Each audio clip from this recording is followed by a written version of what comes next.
জাতীয় থেকে আন্তর্জাতিক, প্রান্তিক জনপদ থেকে নগর চারপাশ, ঠিক কী ঘটছে এই মুহূর্তে তা নিয়ে আয়োজন এখন চারদিক। আপনার সঙ্গে আছি আমি তৌহিদুর রহমান। কুমিল্লায় মুরাদনগরে ধর্ষণের ঘটনায় মূল অভিযুক্ত ফজর আলীকে সায়দাবাদ থেকে গ্রেপ্তার করেছে পুলিশ। ভোর ৫টার দিকে ঢাকার সায়দাবাদ এলাকা থেকে তাকে গ্রেপ্তার করে কুমিল্লায় আনা হয়েছে।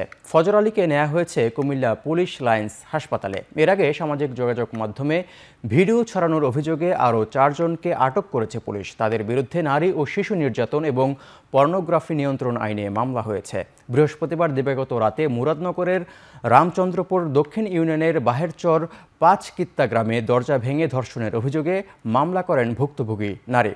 পুলিশ জানায়, ভুক্তভোগীর চিৎকার শুনে স্থানীয়রা এসে অভিযুক্তকে আটক করে ওই নারীকে উদ্ধার করে। এই ঘটনায় অভিযুক্তকে গণপিটুনি দিয়ে ভিডিও ধারণ ও করে কয়েকজন ব্যক্তি। পরে ভুক্তভোগী নিজেই থানায় মামলা দায়ের করেন অভিযুক্ত ফজর আলীর বিরুদ্ধে।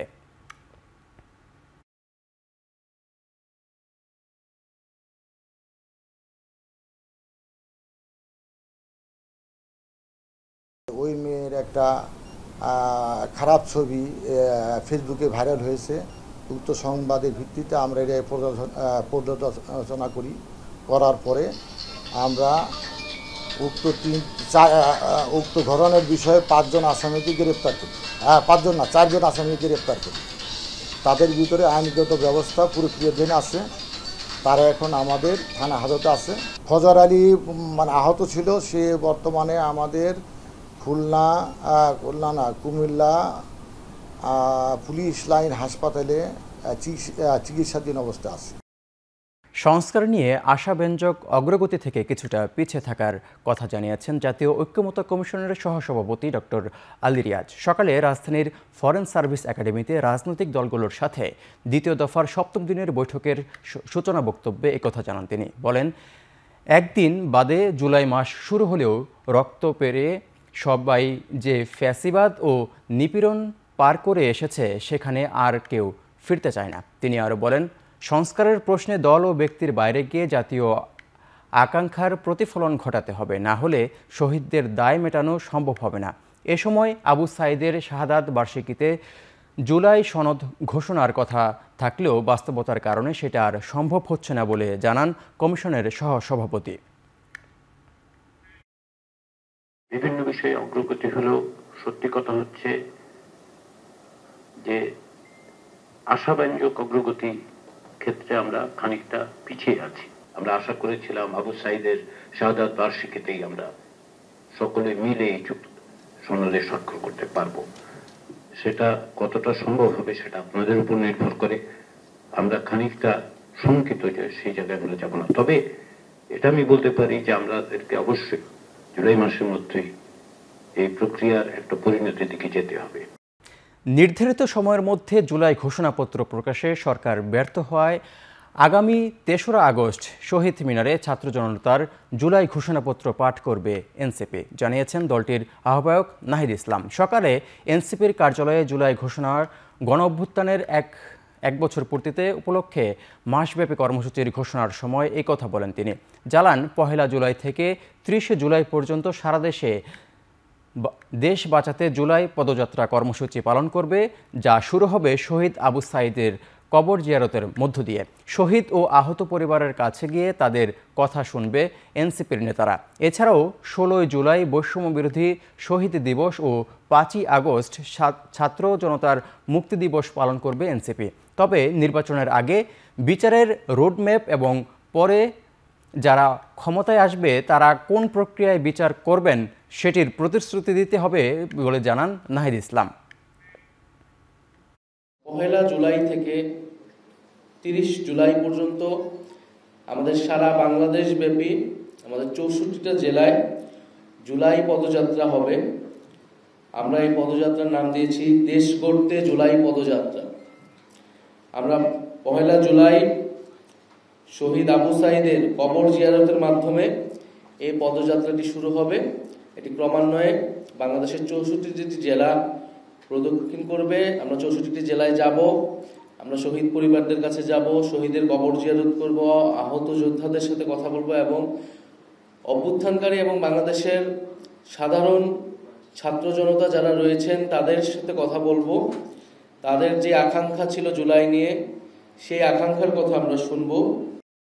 এনবিআর সংস্কার ঐক্য পরিষদের ডাকে আজও জাতীয় রাজস্ব বোর্ড এনবিআরে চলছে শাটডাউন ও মার্চ টু এনবিআর কর্মসূচি।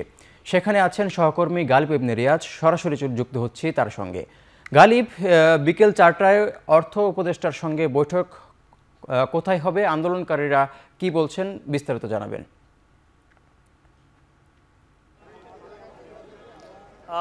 এই কিছুক্ষণ আগেই তারা জানতে পেরেছেন যে অর্থ উপদেষ্টা তাদেরকে ডেকেছেন এবং তাদের বৈঠক হবে বিকেল 4টায়, এবং সেই বৈঠকেই আসলে মূলত সিদ্ধান্ত হবে যে কি তারা যে এখন দাবিটি করছেন যে চেয়ারম্যানের অপসারণ, সেটি আসলে মেনে নেওয়া হচ্ছে কিনা।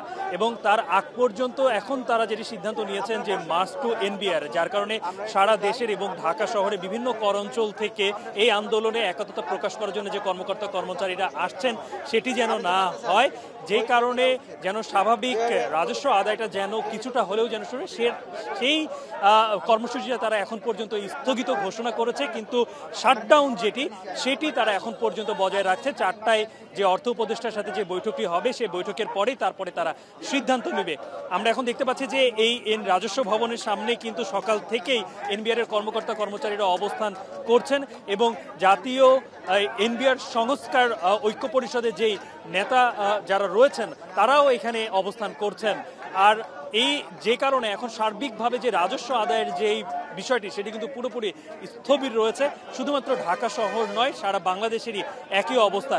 এবং ব্যবসায়ীরা বিভিন্ন জায়গা থেকে তারা বলছেন যে যেহেতু এটি একেবারেই আর্থিক বছরের শেষ মাস জুন, এবং এই জুনে তাদেরকে প্রচুর পরিমাণে রাজস্ব আদায় অন্যান্য যে কোনো মাসের থেকে এই মাসে বেশি হয়ে থাকে, সেটি একটা বাধাগ্রস্ত হচ্ছে। এবং একই সাথে ব্যবসায়ীরা যেই রাজস্ব তারা দিয়ে থাকেন সেটিও তারা দিতে পারছেন না, তাই ব্যবসায়িকভাবে তারা ক্ষতিগ্রস্ত হচ্ছেন।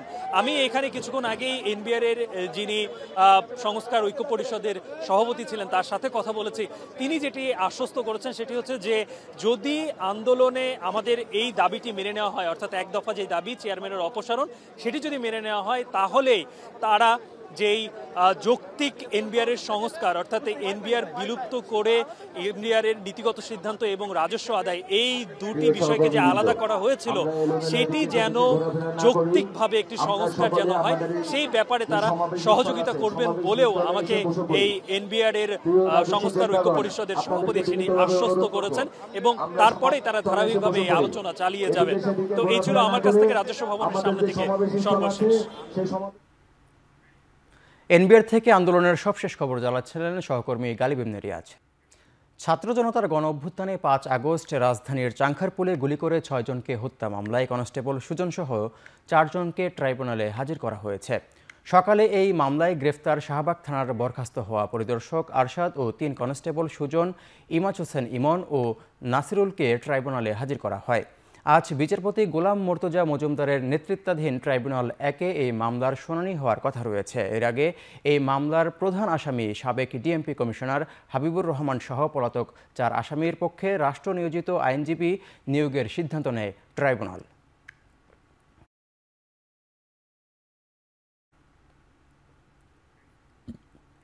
নিম্ন আদালতের বিচারকদের শৃঙ্খলা বিধি গ্রহণ করাতে সাবেক ভারপ্রাপ্ত প্রধান বিচারপতি আব্দুল ওয়াহাব মিয়ার আদেশ স্থগিত করেছেন আপিল বিভাগ। রোববার প্রধান বিচারপতি ডক্টর সৈয়দ রেফাত আহমেদের নেতৃত্বাধীন 6 বিচারপতির আপিল বেঞ্চে এ রায় দেন। এর আগে 27 জুন শুনানি শেষে রায়ের জন্য আজকের দিন ধার্য করা হয়। এর আগে গেজেট গ্রহণ করে আদেশ দিয়েছিলেন তৎকালীন প্রধান বিচারপতি আব্দুল ওয়াহাব মিয়া। মাননীয় আপিল বিভাগ প্রধান বিচারপতির নেতৃত্বে 3রা জানুয়ারি 2018 তারিখে যে আদেশটি গ্রহণ করেছিলেন জনাব বিচারপতি ওয়াহাব মিয়ার নেতৃত্বে, সেই আদেশটিকে স্থগিত করে দিয়েছেন। একই সাথে নিম্ন আদালতের যে শৃঙ্খলা বিধি আছে তা এই ইন দ্য মিন টাইম যে সময় আছে সেটি কার্যকর থাকবে। এবং একইভাবে আমাদের হাইকোর্ট বিভাগে যে রিট পিটিশনটি শুনানি হচ্ছে সংবিধানের 116 অনুচ্ছেদ নিয়ে, এই শুনানি যথাযথভাবে চলবে। এই 3টি আদেশের মাধ্যমে আজকের এই রিভিউ পিটিশনটি নিষ্পত্তি করা হয়েছে এবং লিভ গ্রান্ট করা হয়েছে। নর্থ সাউথ বিশ্ববিদ্যালয়ে ইউনুস সেন্টারের সহযোগিতায় সোশ্যাল বিজনেস একাডেমিয়া ডায়ালগ 2025 এবং 3 জিরো ক্লাব কনভেনশন হয়েছে। সেমিনারে ৩-০ পৃথিবী করার আন্দোলনকে এগিয়ে নেয়ার উপর গুরুত্বারোপ করা হয়েছে। সেমিনারে এনএসইউ এবং গ্রামীণ ব্যাংকের চেয়ারম্যান অধ্যাপক আব্দুল হান্নান চৌধুরী বলেন, ৩-০ পৃথিবী গড়তে নর্থ সাউথ বিশ্ববিদ্যালয় ৩টি নতুন কেন্দ্র উদ্বোধন করবে, যেখানে উচ্চতর স্তরের সামাজিক ব্যবসা নীতিগুলোকে একীভূত করার বিষয়ে গুরুত্ব দেওয়া হবে। দিনব্যাপী আন্তর্জাতিক মানের এই অনুষ্ঠানে শিক্ষা, সরকারের উদ্যোগ এবং সামাজিক ব্যবসা নিয়ে আলোচনা হয়। অনুষ্ঠানে উপস্থিত ছিলেন সমাজ কল্যাণ উপদেষ্টা শারমিন এস মুর্শিদা সহ বিভিন্ন বিশ্ববিদ্যালয়ের উপাচার্য, ব্যাংকের ব্যবস্থাপনা পরিচালক সহ অন্যান্যরা। We are particularly focused on the future innovation, especially in business and artificial intelligence and robotics. North South University hosts an advanced AI and robotics lab which fosters innovation through interdisciplinary collaboration. And in the coming months, we are also expecting a lab which is going to be AI and health lab will be established in this campus.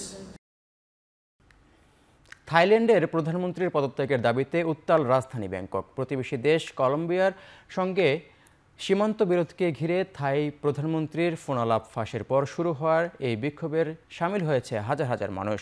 আন্তর্জাতিক গণমাধ্যম বলছে, 2023 সালে few থাই party ক্ষমতায় আসার পর এটি সবচেয়ে বড় বিক্ষোভ। আশঙ্কা আছে গণ আন্দোলনের জেরে ভেঙে যেতে পারে অভ্যন্তরীণ সংকটের কারণে চাপে থাকা পেতংতারানের জোট সরকার। ঘটনার সূত্রপাত গেল মে মাসে। এ সময় বিতর্কিত সীমান্ত অঞ্চলে সংঘাতের জড়ায় থাইল্যান্ড ও কম্বোডিয়ার সেনাবাহিনী। এর এক পর্যায়ে থাই প্রধানমন্ত্রী পেতংতারানের কম্বোডিয়ার সাবেক প্রধানমন্ত্রী ও বর্তমান সিনেটর প্রেসিডেন্ট হুন সেনের ফোনালাপ ফাঁস হয়। এ সময় এক থাই সেনা কর্মকর্তার সমালোচনা করেন প্রধানমন্ত্রী। রয়টার্সের প্রতিবেদনে বলা হচ্ছে, দীর্ঘদিন দেশের রাজনীতিতে প্রভাব খাটানো থাই সেনাবাহিনীকে নিয়ে সমালোচনার জেরে জনগণের বিরাগভাজন হয়ে ওঠেন ৩৮ বছর বয়সী প্রধানমন্ত্রী পেতংতারান সিনোয়াত্রা।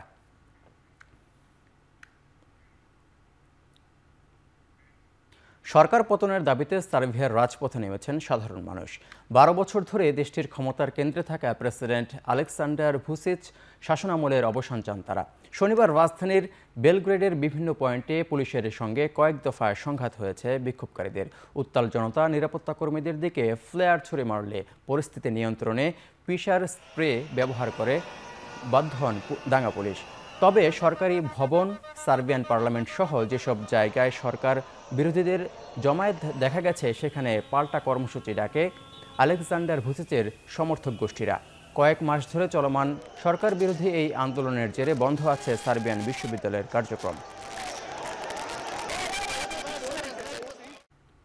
গাজায় ইসরায়েলি হামলায় প্রাণ গেছে আরও 60 ফিলিস্তিনির। এর মধ্যে শুধু তুফা অঞ্চলে শনিবার আইডিএফের অভিযানে 9 শিশুসহ অন্তত 20 জন নিহত হয়েছেন।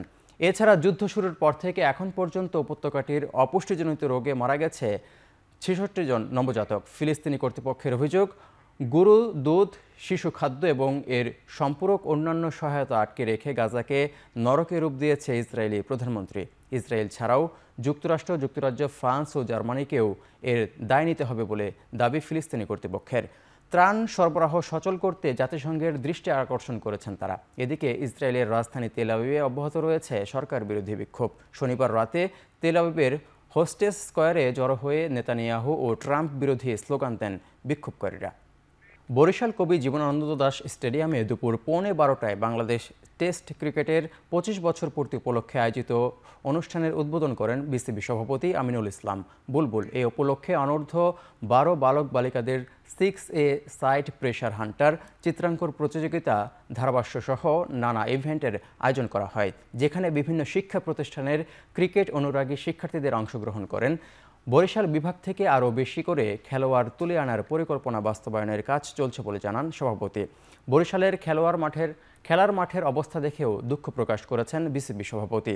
দ্রুত স্টেডিয়ামটির উন্নয়ন কাজ শেষ করে খেলা আয়োজনের তাগিদও দেন তিনি। উদ্বোধন শেষে সভাপতি আরও বলেন, বিভাগের সব জেলা মিলিয়ে যখন দল হবে তখন ঢাকার দিকেও আর তাকিয়ে থাকতে হবে না। আমরা খুব চেষ্টা করছি যে কিভাবে এই মাঠ উন্নয়ন করে আমরা কিভাবে বরিশালকে আরও অ্যাক্টিভ ক্রিকেট বিভাগ হিসাবে আমরা পরিচালনা করতে পারি। কেননা আমার আস্তে আস্তে খুব শুনতে কষ্ট হচ্ছিল যে 10 বছর 20-15 বছর ধরে এখানে লিগ হয় না। একটা লিগ যদি না হয়, একটা ছেলের সাথে আপনি অবিচার করছেন। আমরা এখানে সোহাগ গাজী, এখানকার কামরুল, এখানকার প্লেয়ারদের নিয়ে আমরা গর্ব করি, কিন্তু আমরা এটা ভেবে লজ্জা পাই না যে কত হাজার হাজার ক্রিকেটার আমরা নষ্ট করে দিয়েছি না খেলার হওয়ার কারণে। এখানে শেষ করছে এখন চারদিক। এখন টেলিভিশন ওয়েবসাইটে দেখতে ভিজিট করুন www.ekhon.tv, ফেসবুকে দেখতে ভিজিট করুন facebook.com/tv.ekhon, ইউটিউব দেখতে ভিজিট করুন youtube.com/tv.ekhon.tv।